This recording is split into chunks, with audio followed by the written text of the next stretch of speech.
Eh bien, vous connaissez peut-être l'apparition de Notre-Dame de Pontmain, où la Sainte Vierge apparaît à des petits-enfants et leur dit « Mais priez mes enfants, mon fils se laisse toucher en peu de temps ». Alors, le Padre Pio, est-ce comme cela aussi? Eh bien, nous allons voir aujourd'hui qu'il y a une grande sollicitude du Padre Pio pour nos protégés du Padre Pio, notre groupe, et vous verrez que c'est en peu de temps que le Padre Pio répond à nos demandes. Chers amis fidèles du Padre Pio, bonjour, mon nom est Jean Goyard et vous assistez au programme grâce au Padre Pio.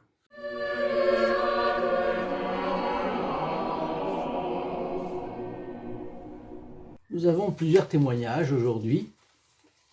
Je vais vous en donner donc 8. D'abord, de la part de Jean-Marc et Diane. Monsieur Goyard, bonjour. Voici notre témoignage. Nous faisons partie depuis quelque temps du groupe des protégés du Padre Pio. Nous avions depuis au moins 2 ans et demi un trafic de drogue devant et à l'intérieur de notre immeuble. Cela devenait vraiment invivable à cause de nombreux jeunes dealers qui délabraient tout par des tags, toutes sortes d'emballages de nourriture, de papier sale jetés à terre dans notre hall d'entrée, à l'intérieur et à l'extérieur. Et on en passe. Nous avons demandé avec beaucoup de confiance au Padre Pio d'intercéder pour que cela cesse rapidement. Résultat, quelques jours plus tard, la police a fait au moins 2 descentes et le trafic de drogue s'est déplacé à une vingtaine de mètres de notre entrée. Quel bonheur! Merci au Seigneur pour ce miracle obtenu par la puissante intercession du Padre Pio.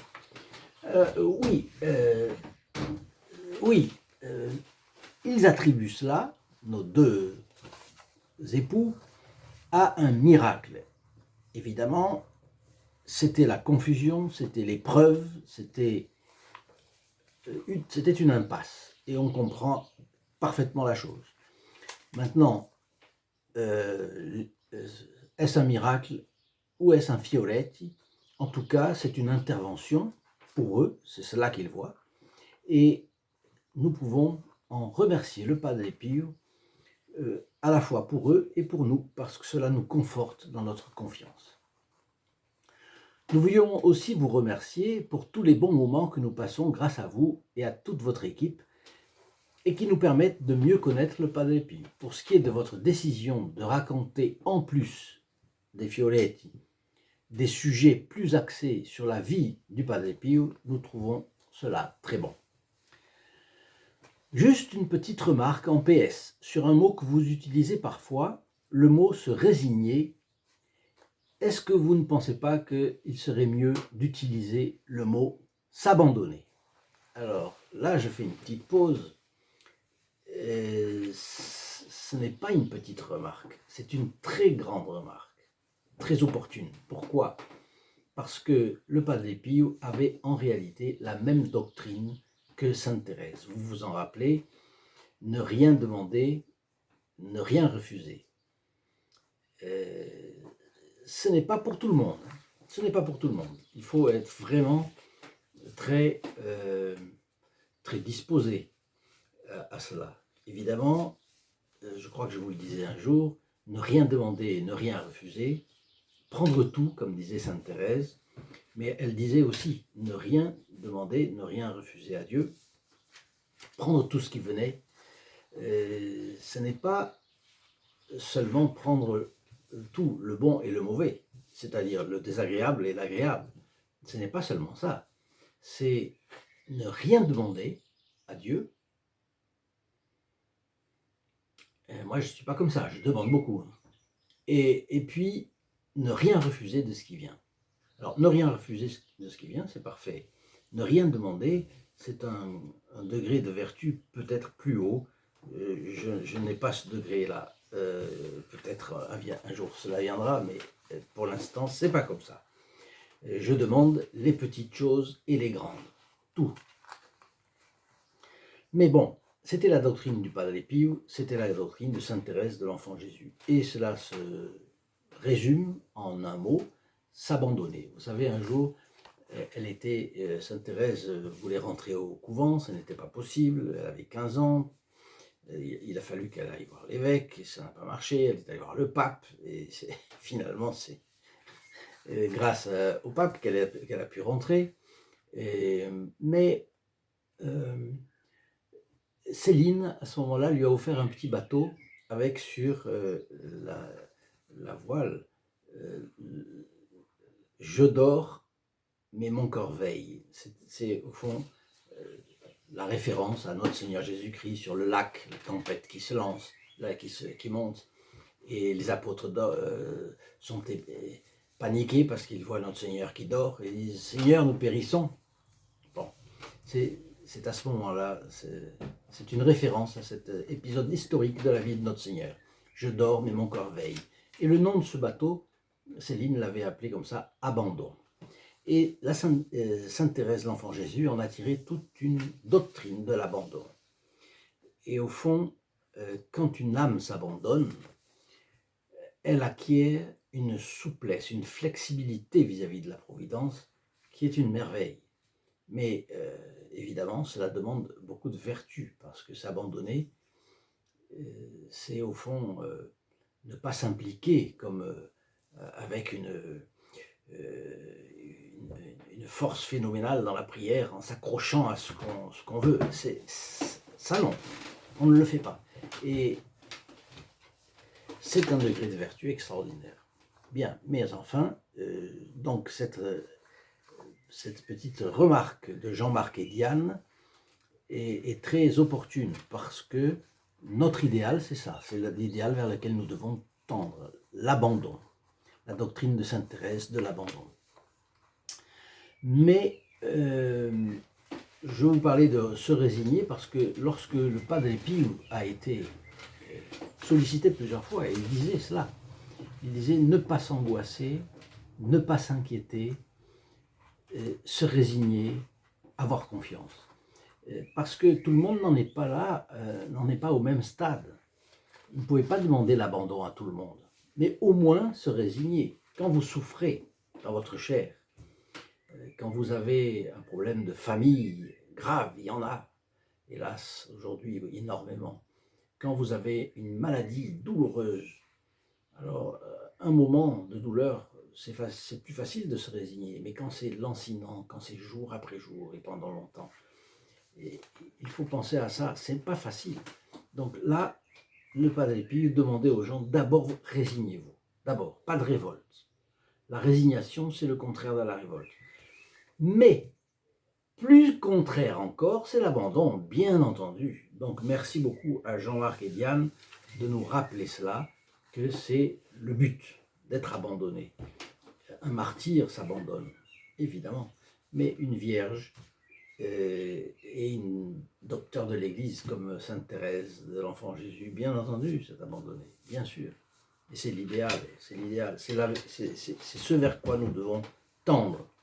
Donc le mot s'abandonner, oui, c'est l'idéal.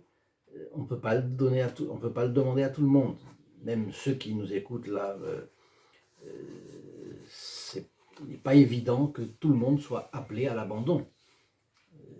C'est parfait, c'est la perfection, je suis tout à fait d'accord, c'est le top, c'est le top. Bien. On pourra revenir sur cette doctrine d'ailleurs. Je fais une petite parenthèse, plusieurs m'ont demandé comment on pouvait faire partie de ce groupe des protégés du Padre Pio, dont Jean-Marc et Diane font partie. Nous les remercions d'ailleurs parce qu'ils nous permettent de développer cette chaîne. Vous voyez que cette chaîne se développe rapidement puisque vous contrôlez le nombre d'abonnés et vous voyez que ça augmente. Grâce à Dieu très vite, grâce au Padre Pio. Comment peut-on faire partie de ceux-là qui font un effort financier régulier pour notre chaîne, pour permettre de toucher les jeunes à travers les réseaux sociaux, YouTube, Facebook, Instagram, LinkedIn, tout cela, Pinterest, tout cela, vous pouvez le partager, bien sûr, mais si vous faites un pas de plus pour le Padre Pio, en faisant un petit effort régulier pour la chaîne, vous nous permettez de payer des publicités sur les réseaux sociaux, vous nous permettez d'imprimer nos livres, vous nous permettez de diffuser la photographie du Padre Pio. Bon, tout cela, c'est grâce au groupe des protégés du Padre Pio que je remercie ici encore chaleureusement, parce que c'est vous qui faites vivre notre chaîne, c'est vous qui nous permettez d'acquérir les livres en quantité. J'en ai acquis encore quelques-uns cette semaine, fort intéressants. Et en particulier le livre du père de Robert, que quelqu'un d'entre vous me signalait. Et je suis... c'est un gros livre, il fait 1000 pages, mais il est très très intéressant. Bon.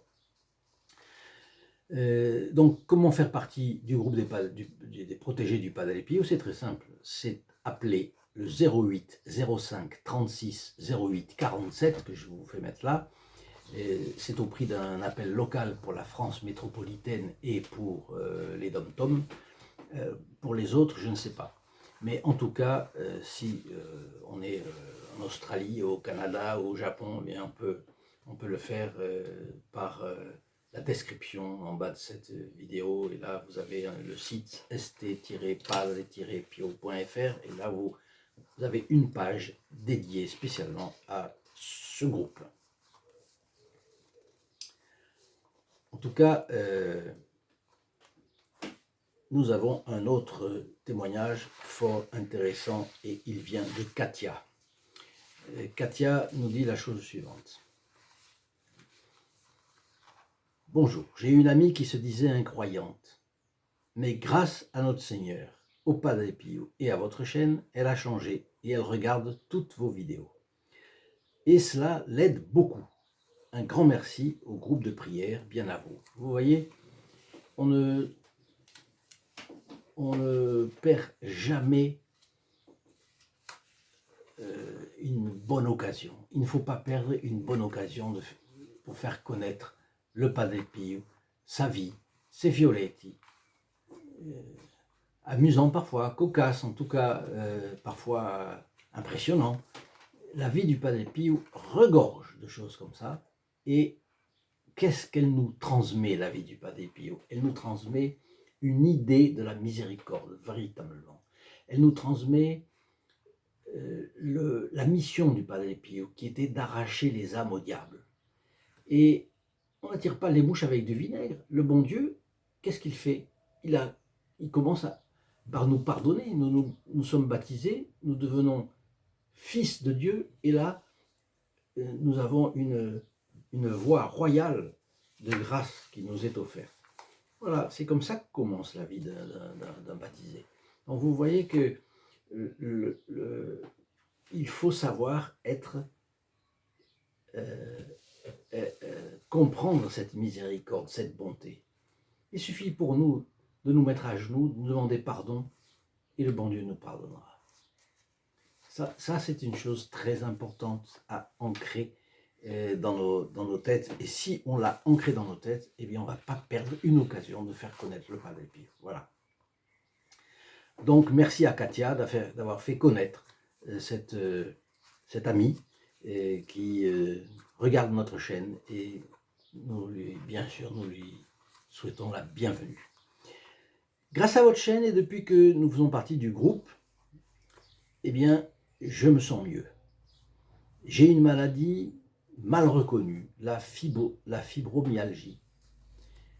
Au quotidien, la vie est dure physiquement.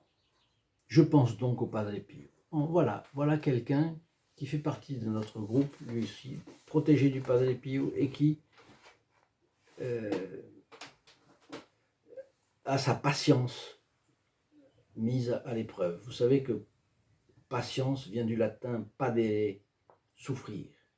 La patience, c'est la capacité à souffrir et à supporter, à endurer. Voilà que Katia est éprouvée, donc prions pour elle. C'est une très bonne occasion de prier pour elle. Nous le ferons. Elle pense donc au Padre Pio. Mais, ajoute-t-elle, sur le plan moral, je baisse parfois les bras. Qu'en dirait le Padre Pio? Eh bien, je ne suis pas un intime du Padre Pio. J'espère le devenir. En tout cas, je sais une chose. D'abord, il comprendrait très bien. Il comprendrait. Et il vous stimulerait, Katia, pour repartir encore et toujours, encore et toujours, encore et toujours. Il y a quelqu'un qui a souffert, plus que tout ce que nous pourrons souffrir.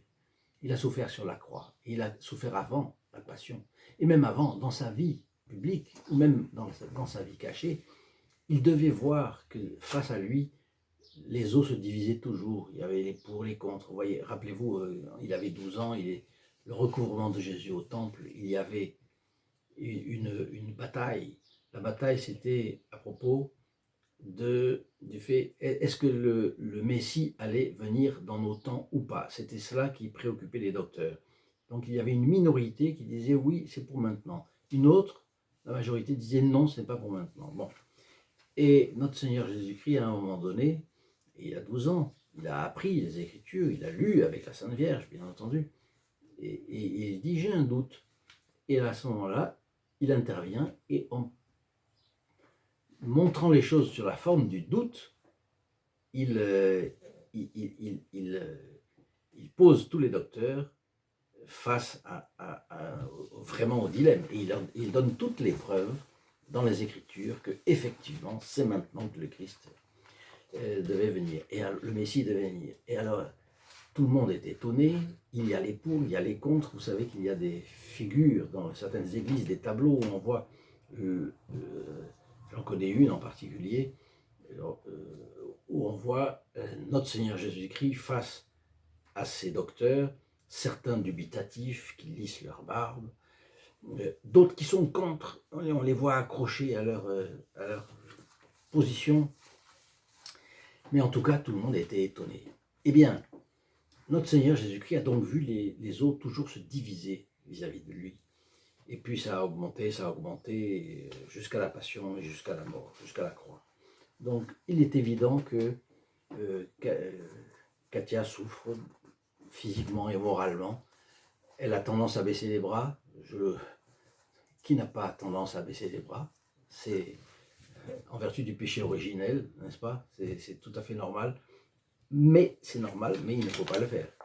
Donc, je suis content. Elle termine en disant « Je reste confiante et remercie le Seigneur et notre Sainte Mère. » Et elle nous souhaite bon courage. À notre tour de lui souhaiter bon courage et de lui promettre nos prières, bien sûr, évidemment. Et tout ce que nous pourrons faire, bien, on le fera pour vous, bien sûr. Un autre témoignage, Joël. Bonjour à tous, j'aimerais témoigner de ma conversion et remercier la très sainte Vierge Marie et le Padre Pio qui m'ont aidé à me préparer et à recevoir la grâce de la foi, ce grand cadeau de notre Seigneur Jésus-Christ. Ah, ça c'est un beau témoignage. Un beau témoignage.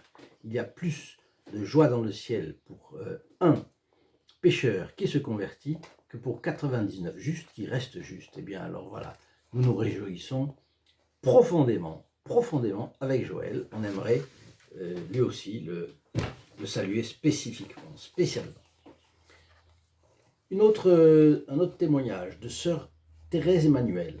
Ce sont ses remerciements. J'accuse bonne réception de la photo du Saint Padre Pio que je ferai imprimer dès la sortie du confinement, s'il plaît à Dieu. Elle est dans un pays encore confiné. D'ores et déjà, il est bien visible sur l'écran de mon laptop. J'appartiens à une congrégation diocésaine qui a comme mission de prendre en charge des orphelins et des enfants vulnérables dans leur milieu naturel. Et nous nous occupons de la naissance, depuis la naissance jusqu'à l'obtention du bac ou son équivalence. La découverte des prières et des écrits du Padre Pio dans YouTube m'a remise en confiance dans le confinement actuel. Tous mes remerciements, sœur Thérèse Emmanuel. Bon, vous imaginez donc une sœur confinée et qui n'a pas une vocation de contemplative. Sa vocation est active. Et elle s'occupe d'enfants. Mais elle voit que, qu'est-ce qui se passe avec ces enfants? Elles sont confinées. Les enfants sont-ils livrés à eux-mêmes? Ils sont vulnérables, et ils sont livrés à eux-mêmes, ils sont orphelins. Alors, on voit qu'elle a un grand zèle pour sa vocation, et pour tous ces enfants. Alors nous prions également pour sœur Thérèse Emmanuel, et nous sommes très heureux qu'elle soit là, qu'elle regarde notre vidéo, et nous avons donc une interlocution tout de même. Un autre témoignage qui nous vient de Serge. Avant de savoir si les âmes du purgatoire peuvent prier pour nous les vivants, donc on voit qu'il a vu cette vidéo où nous parlions du purgatoire, où le Padre Pio nous parlait du purgatoire, et le Padre Pio affirmait que les âmes du purgatoire pouvaient prier pour nous. Et il s'inquiète, ils disant, réfléchissons à la réalité du purgatoire qui en principe n'a pas d'existence scripturaire, et également sur la prière des morts. Donc d'abord prenons la question de la réalité du purgatoire. Eh bien, si le purgatoire a une existence scripturaire, la seule chose c'est qu'on ne parle pas de purgatoire comme ça, c'est les hommes qui ont pris ce mot-là, mais peu importe le mot, c'est la réalité qui compte. Et on le sait, il y a plusieurs références. La première, je vais vous la donner, c'est dans l'Ancien Testament. Donc les Hébreux avaient une notion très claire du purgatoire sans l'avoir nommé. Vous avez ça d'abord dans le deuxième livre des Maccabées. Et vous pouvez le lire et vous verrez que Judas Maccabée fait offrir des sacrifices, envoie une somme d'argent au temple pour prier pour les morts dans la bataille que les Maccabées avaient livrée. C'est donc que pour les morts, on peut prier. Les vivants peuvent prier pour les morts. On ne prie pas pour les morts qui étaient parfaits, qui étaient saints, c'est-à-dire qui avaient pratiqué les vertus à un degré héroïque, qui étaient au ciel. Le ciel est un état définitif. L'enfer est un état définitif aussi. L'enfer, c'est le feu éternel. Il y a la peine du feu, et deuxièmement, il y a la peine du dent, la privation de Dieu. La plus grave, la plus haute, disent les théologiens, c'est la peine du dent. Mais il y a aussi le feu. Notre Seigneur Jésus-Christ parle du feu éternel, parle de la géhenne où il y aura des pleurs et des grincements de dents. Et ça, c'est définitif aussi. On ne prie pas pour les personnes qui y sont. Vous avez plusieurs... vous vous rappelez cette parabole où notre Seigneur, où quelqu'un vient, cet homme riche qui ne s'était pas penché sur le pauvre et qui se contentait des miettes qui tombaient de la table, et avec les chiens, n'est-ce pas? Et bien, quand la personne est condamnée et elle dit Seigneur, Seigneur, est-ce que je peux pas au moins revenir me rafraîchir un peu? Non. Est-ce que je peux pas au moins revenir sur terre pour dire à mes frères à quel point c'est ici, etc. Non. Il y a un abîme impossible à franchir entre les deux mondes. Donc, on sait que si on prie pour les morts, c'est qu'on prie pour quelqu'un qui est dans un état intermédiaire, qui n'est pas au ciel et qui n'est pas en enfer. Et c'est ce lieu, c'est cet endroit-là, où il y a nécessité encore une purification.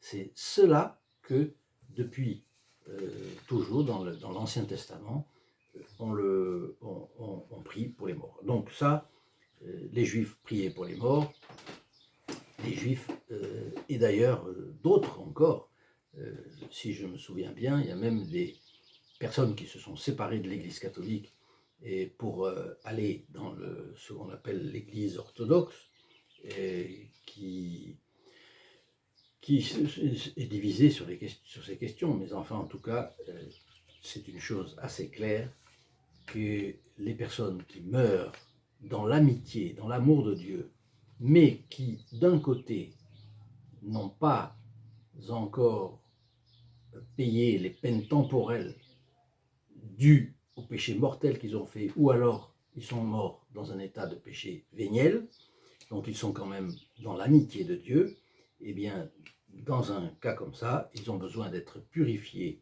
après leur mort, avant d'entrer au ciel, et c'est les peines purgatoires, les peines de purification. Voilà, c'est tout. Donc on a appelé ça purgatoire. Vous avez plusieurs conciles qui font référence à cela. Vous avez le concile œcuménique de Florence au XVe siècle. Vous avez le 19e, c'est le 17e concile œcuménique. Vous avez le 19e concile œcuménique qui est de Trente au XVIe siècle. Puis vous avez le catéchisme de l'Église catholique de Jean-Paul II. Et tout ça, c'est la tradition de l'Église a pris ces diverses références dans l'Ancien Testament comme dans le Nouveau pour affirmer comme dogme de foi l'existence du purgatoire.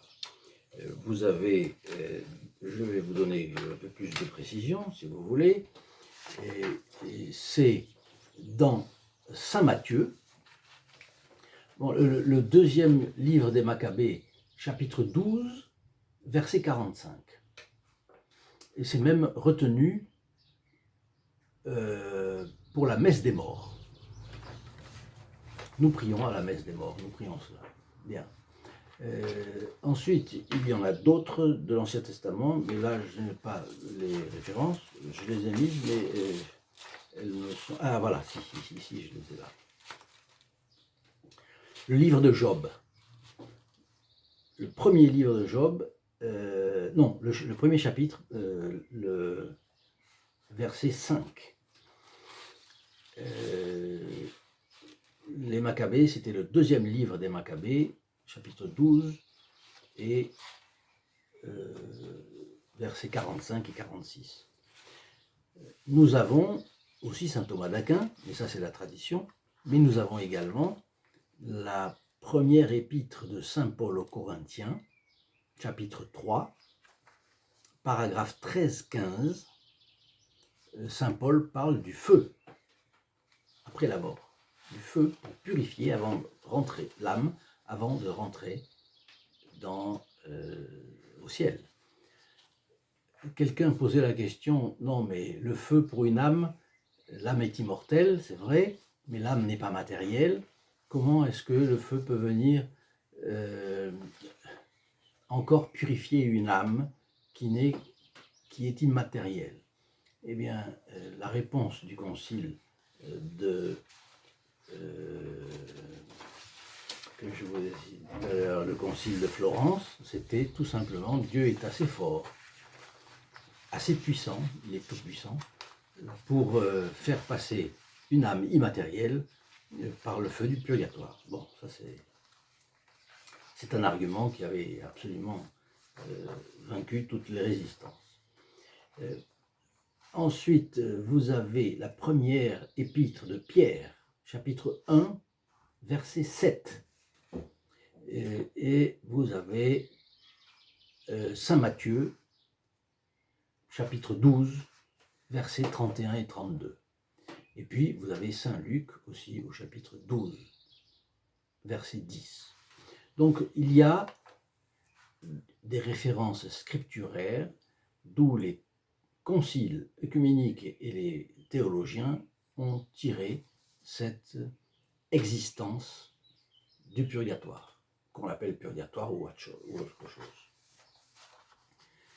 Ensuite, il y a le concile de Trente, et qui dit cela: si quelqu'un dit qu'après avoir reçu la grâce de la justification, tout pécheur pénitent voit sa faute remise et sa condamnation à la peine éternelle annulée, en sorte que ne reste aucune condamnation à une peine temporelle à expier, ou dans ce monde, ou dans le monde à venir au purgatoire, avant que ne puisse s'ouvrir l'entrée au royaume des cieux, qu'il soit anathème, c'est-à-dire quelqu'un qui soit hors de l'Église s'il croit cela. Donc il faut croire le contraire de ce qui vient d'être dit. Et enfin, le catéchisme de l'Église catholique, c'est les numéros 1030 et 1031, catéchisme publié par Jean-Paul II. Ceux qui meurent dans la grâce et l'amitié de Dieu, mais imparfaitement purifiés, bien qu'assurés de leur salut éternel, souffrent après leur mort une purification, afin d'obtenir la sainteté nécessaire pour entrer dans la joie du ciel. L'Église appelle purgatoire cette purification finale des élus, qui est tout à fait distincte du châtiment des condamnés, des damnés. L'existence du purgatoire est donc un enseignement constant de l'Église. Tous ceux qui meurent dans l'amitié avec Dieu, mais sans être complètement purs et dignes du paradis, connaissent cet état de douloureuse purification pour le temps nécessaire à ce but. Ça, c'est la réalité du purgatoire et l'existence scripturaire, d'où la tradition a tiré cette affirmation. Ensuite, la prière des morts. Bon, la prière des morts, oui, bien entendu. La prière des morts, il y a une ambiguïté. Je n'aime pas trop parler de prière des morts, parce qu'on ne sait pas si c'est des prières de nous pour les morts ou des morts pour nous. Donc, l'Église n'aime pas la confusion, l'ambiguïté. Je ne dis pas que Serge avait cette ambiguïté, je dis simplement que, au point de vue terminologie, je préfère qu'on parle de prière pour les défunts. Les prières pour les défunts, c'est nous qui prions pour les défunts. Et là, vous avez bien entendu une liturgie spécifique dans l'Église catholique pour les défunts. Vous avez des prières très très belles. Vous avez le De Profundis et le Miserere. Le De Profundis, c'est le psaume de David numéro 129. Le Miserere, le psaume de David numéro 51. C'est extrêmement beau. Ce sont des psaumes que David a composés face à ses péchés, et il demande l'aide du Christ. Donc c'est la prière d'un vivant pour notre Seigneur Jésus-Christ, pour demander, enfin c'était à Dieu dans le cas de David, puisque l'incarnation ne s'était pas encore produite, mais c'est une âme consciente de ses péchés et qui prie Dieu de bien vouloir lui pardonner. Bien sûr, il dit certaines choses là, par exemple, qui sera justifié si vous retenez les fautes des uns et des autres. Bon. On sait aujourd'hui, grâce à l'Église catholique, au fleuve de miséricorde de l'Église catholique sur nous, on sait que lorsque nous demandons pardon dans la confession, nous sommes pardonnés. Dieu oublie, dit la théologie, Dieu oublie le péché. Évidemment, quand le péché est fait, il est inscrit dans le livre de vie. C'est fait, c'est fait. Nous avons péché et nous devrons payer pour nos péchés, c'est évident. Mais nous sommes pardonnés, c'est-à-dire que nous vivons dans l'amitié du Christ et à notre mort, nous allons au ciel ou au purgatoire. Donc, ces deux prières pour les défunts, on le déprofondit, on le chante à la messe des morts, c'est vrai, mais cela n'exclut pas l'idée du purgatoire. Parce qu'un péché mortel reste un péché mortel. Il rompt l'amitié avec Dieu. Nous devenons des ennemis de Dieu. Nous avons la grâce nécessaire pour aller nous confesser. Il faut se confesser. Ensuite, la prière des morts. Oui, les occultistes parlent de prière des morts, communication avec les morts, etc. Donc, ce n'est pas de cela du tout, bien sûr, que Serge veut parler.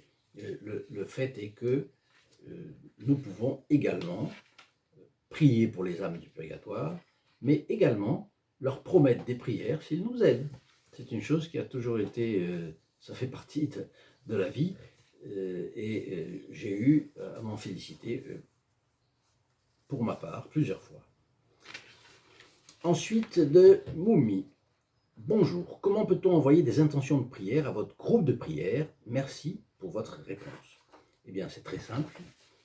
Pour envoyer des intentions de prière, vous avez une adresse email que je vous donne, contact@saint-padre-pio.fr. Je vous le fais mettre là également, contact@saint-padre-pio.fr. D'autres me demandent, Sabine, la photo du Padre Pio est-elle gratuite? Sa prière est magnifique, en notre Seigneur, un humble merci. Voilà, c'est très simple aussi. Vous téléphonez, aussi bien pour avoir la photo du Padre Pio, gratuite, et le livre sur le Padre Pio, gratuit. Pour les avoir, il vous suffit de téléphoner au 08 05 36 08 47. Mais pour que ça marche, il faut que vous soyez déjà abonné. Donc abonnez-vous, ici, en bas, abonnez-vous, cliquez sur la clochette, vous serez abonné, et à ce moment-là, vous téléphonez, et ce sera tout de suite en route. Ensuite, on me dit que on aimerait savoir comment avoir le livre. Je viens d'y répondre. Une autre question qui est importante, très intéressante, c'est Emmanuel. Emmanuel qui est sur un autre continent. Et il veut poser des questions sur la confession. Question très générale, comment faire une bonne confession? C'est extrêmement simple. Pour faire une bonne confession, il faut se préparer. Et il y a à prier, puisque vous savez que le catholique dépend totalement de la grâce. Donc la première chose, c'est de prier pour que le bon Dieu, la Sainte Vierge, le Padre Pio, nous aident à détecter ceux dont nous devons nous confesser. Donc, tout péché mortel, bien entendu, et deuxièmement, tout péché véniel volontaire. Tout péché mortel et tout péché véniel volontaire. La deuxième chose, c'est de demander également au bon Dieu, à la Sainte Vierge, au Padre Pio, de nous aider à avoir une véritable componction de nos fautes. Se rendre compte à quel point cela a déplu à notre Seigneur, à quel point c'est laid, à quel point cela le fait souffrir, l'a fait souffrir et le fait souffrir encore. Cela augmente notre participation dans la passion de notre Seigneur Jésus-Christ. Donc c'est une chose très sérieuse, très grave. Nous devons avoir la tristesse et essayer d'avoir la tristesse de ses fautes. Ce n'est pas automatique, bien sûr, mais on peut demander cela parce que Saint Ignace, dans ses exercices spirituels, montre comment on peut composer. La composition de lieu, c'est se mettre dans l'ambiance, se rappeler que notre Seigneur est vivant, il est présent et il est compatissant, mais en même temps, il souffre. Donc nous pouvons profiter de cette confession pour avoir une vraie componction de nos fautes. Ensuite, la confession a-t-elle la même valeur, quel que soit le prêtre et sa pratique de la confession? Oui, parce que le prêtre prête son larynx à Dieu dans la confession. Et quand vous vous confessez, c'est Dieu qui écoute et c'est Dieu qui donne l'absolution, quel que soit le prêtre. Ça ne dépend pas de la foi du prêtre. Lorsque le prêtre célèbre la messe, sa messe aura plus ou moins de force, d'impétration, selon sa dévotion. S'il a une très grande dévotion, comme le Padre Pio, il obtiendra énorme. Je sais que la messe a une valeur infinie, mais elle peut avoir la prière du prêtre, non pas la messe, mais la prière qui est à côté de la messe, qui est avec la messe, aura une force d'impétration plus grande ou moins grande en fonction de la dévotion du prêtre. Mais, par contre, la confession, ce n'est pas la même chose. Il suffit, à la limite, que le prêtre, même s'il ne croit pas bien, il suffit que le prêtre dise confession de telle heure à telle heure, et vous allez là et vous vous confessez. Et il veut faire ce que fait l'Église, c'est comme pour la messe, et là, il représente notre Seigneur Jésus-Christ. Par exemple, Est-ce une confession vraiment valable si on est face à un prêtre un peu léger sur le sujet, qui minimise les fautes que vous confessez et ne cesse de dire qu'elles ne sont pas graves? Ne vous inquiétez pas, l'Église a évolué sur le sujet, tout cela n'est que symbolique pour relativiser la souffrance réellement infligée à notre Seigneur. Que dire d'une telle confession si on est venu avec une sincère intention de se confesser? On est venu avec une entière volonté de se confesser, une sincère intention. On a avoué ses fautes et on est pardonné. Le pardon dépend de ce que dit le prêtre. Et moi, je vous pardonne tous vos péchés au nom du Père, du Fils et du Saint-Esprit. C'est la seule chose qu'on demande au prêtre. Vous me direz, non, mais s'il n'y croit pas du tout, s'il n'a pas l'intention réelle, il le fait, mais il n'a pas l'intention réelle, ne vous inquiétez pas. L'Église supplée, c'est-à-dire que vous avez voulu, vous êtes confessé vis-à-vis de Dieu, et la prochaine fois que vous vous confesserez, et que le prêtre vous dira la formule également, et à ce moment-là, tout sera régularisé, si on peut dire, mais vous n'aurez pas commis de faute de ne pas vous être confessé ou d'avoir communié sans avoir l'absolution. Non, non, ne vous inquiétez pas pour cela.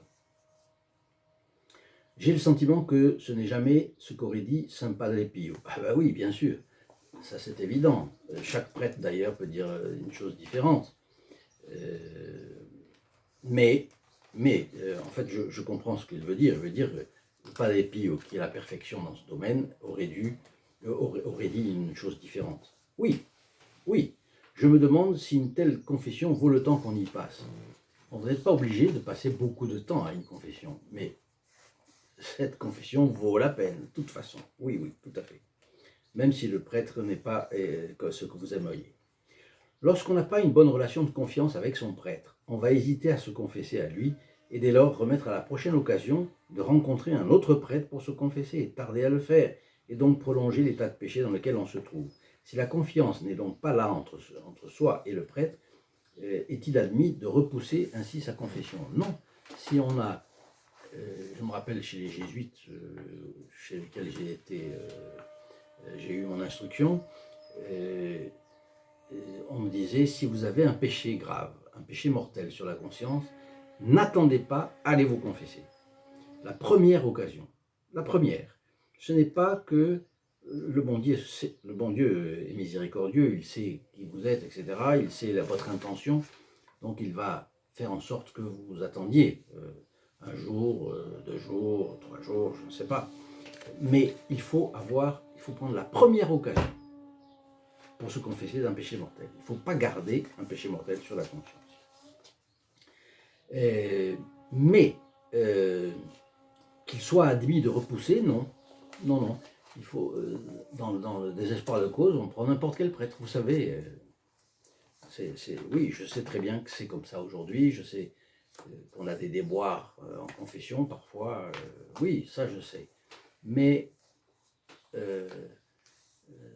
tout prêtre fait le rôle de notre Seigneur Jésus-Christ. C'est à notre Seigneur Jésus-Christ que vous vous confessez et il faut le faire.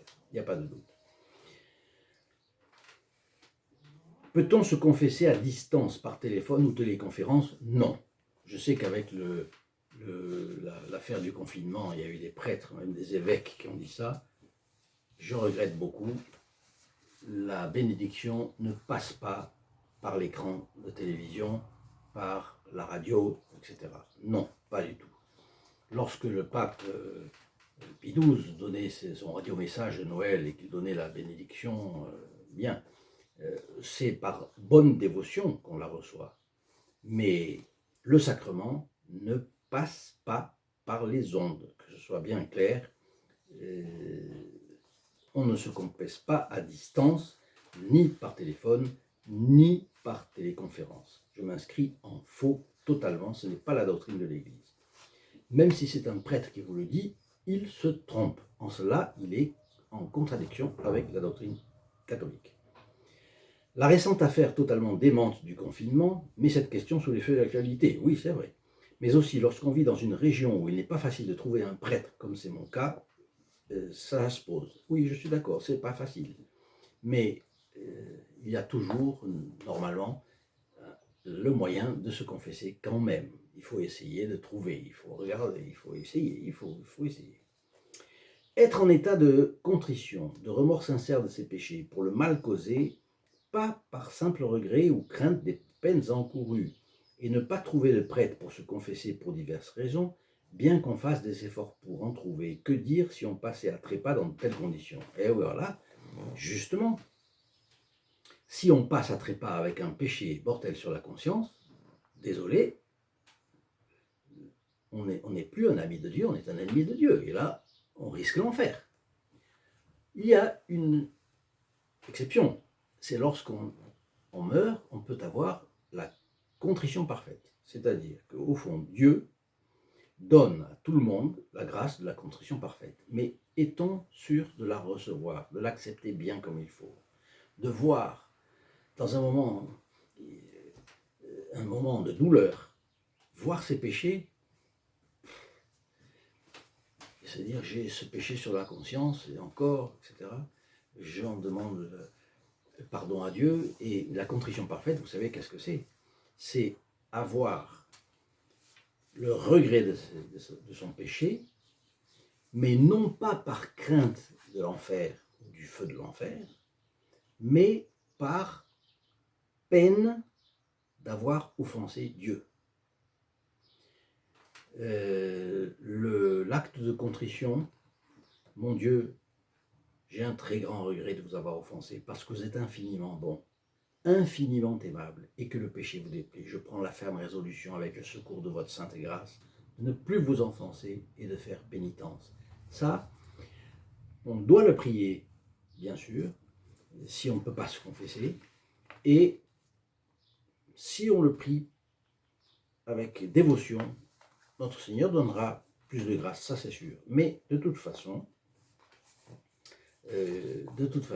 on n'est jamais sûr d'avoir la contrition parfaite. C'est la raison pour laquelle on a quelque chose sur la conscience, on va s'en confesser tout de suite, le plus tôt au plus tôt. La dernière question qu'il me donne. Dans le cas d'une confession, la compréhension linguistique du prêtre est-elle une condition pour obtenir l'absolution? Oui, évidemment. Si je me confesse à quelqu'un, je sais qu'il ne comprend pas ma langue, c'est comme si je me confessais à un mur. Non, la condition de la confession, vous le savez, c'est 1. Le regret d'avoir péché. Deuxièmement, la ferme résolution de ne pas recommencer.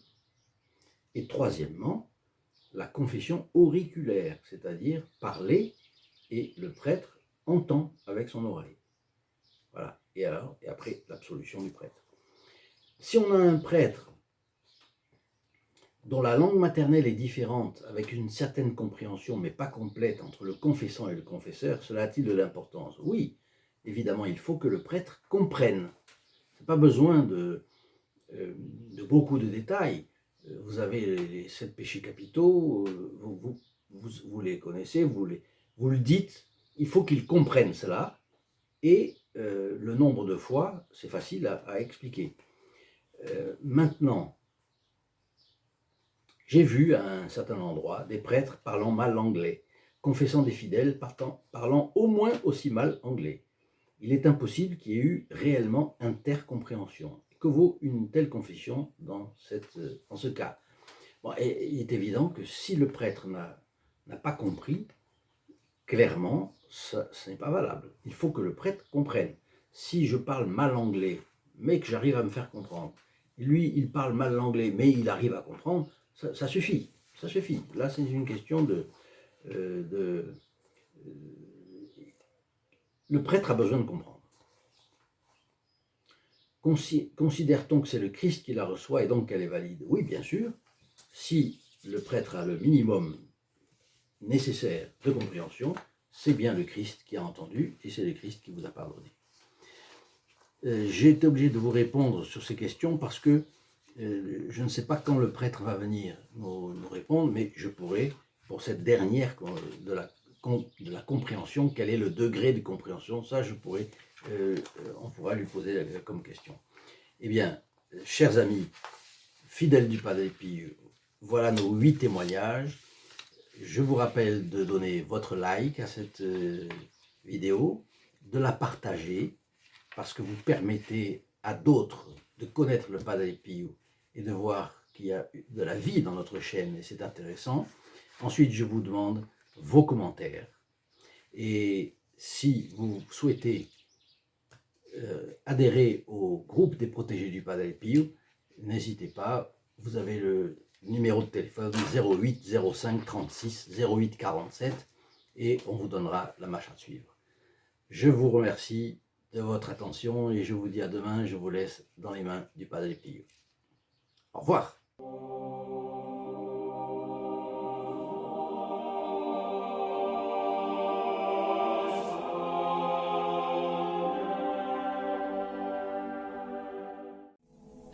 In nome del Padre, del Figliolo e dello Spirito Santo, e così sia.